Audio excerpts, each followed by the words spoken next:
Қайырлы күн, құрметті көрермендер, елге қызмет жобасын бастаймыз. Қазақстан Республикасы мемлекеттік қызмет істері агенттігінің Астана қаласы бойынша департаменті елге қызмет ақпараттық жобасының кезекті шығарылымын бастайды. Жоба мақсаты мемлекеттік қызметтің жай-күйі, мемлекеттік көрсететін қызметтер және оларды алудың тәртібі, мемлекеттік қызмет туралы заңнама талаптарын, мемлекеттік қызметшілердің әдеп нормаларын сақтау мәселелері бойынша халықты ақпараттандырып, қызмет барысымен таныстыру. Бүгінгі эфир қонағы Астана қаласының қоғамдық денсаулық сақтау басқармасы медициналық даму және инновациялар бөлімінің басшысы Кульшариев Ерлан Мырзабаевич. Қош келдіңіз. Ерлан Мырзабаевич, Астана қаласының қоғамдық денсаулық сақтау басқармасы қандай мемлекеттік көрсететін қызметтер және де осы мемлекеттік қызметтердің қайсысы сұранысқа ие жөнінде айта өтсеңіз? Бүгінгі таңда медициналық ұйымдар мен мемлекеттік көрсетілетін қызметтер тізіміне сәйкес 19 мемлекеттік қызмет көрсетіледі. Оның ішінде 13 қызмет емхана деңгейінде, 5 қызмет стационарларымен көрсетіледі, 1 қызмет жоғары медициналық колледж және 1 қызмет халық медициналық жедел жәрдемі.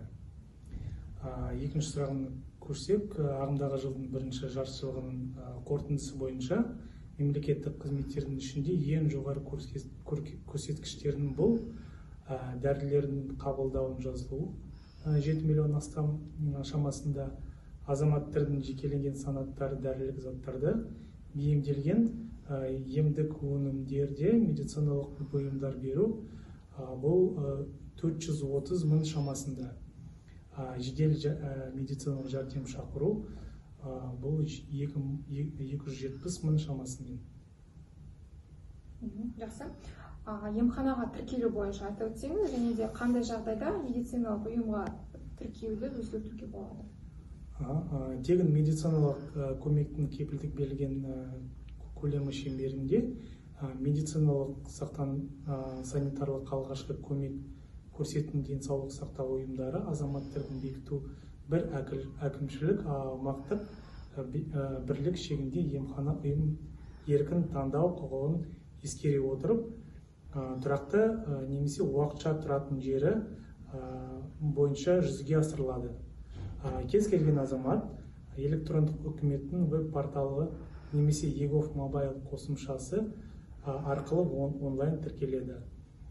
Тіркеу ережесінің сәйкес мемлекеттік қызмет көрсету мерзімі 1 жұмыс күні. Сондай-ақ азаматтардың 9 санаты үшін тікелей емхана ұйымы арқылы тіркелу мүмкін қарастырылған.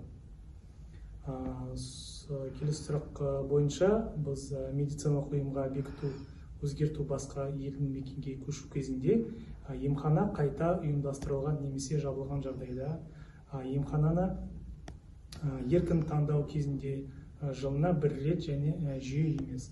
Сондай-ақ бекіту науқасын кезінде бұл жыл сайын 1 қыркүйектен бастап 1 қарашаға аралығында мүмкіндік береді. Сонымен қоса емхана қайта ұйымдастырылған немесе жабылған жағдайда. Жақсы. Ерлан Мырзабаевич, мазмұнды сұхбатыңыз үшін рахмет айтамыз. Елге қызмет ету жолындағы жауапты қызметіңізге рахмет тілейміз. Құрметті көрермендер, осымен бүгінгі шығарылымыз аяқталды. Егер сұхбатқа қатысты сауалдарыңыз болса, пікірге қалдыруларыңызға немесе мемлекеттік қызмет көрсету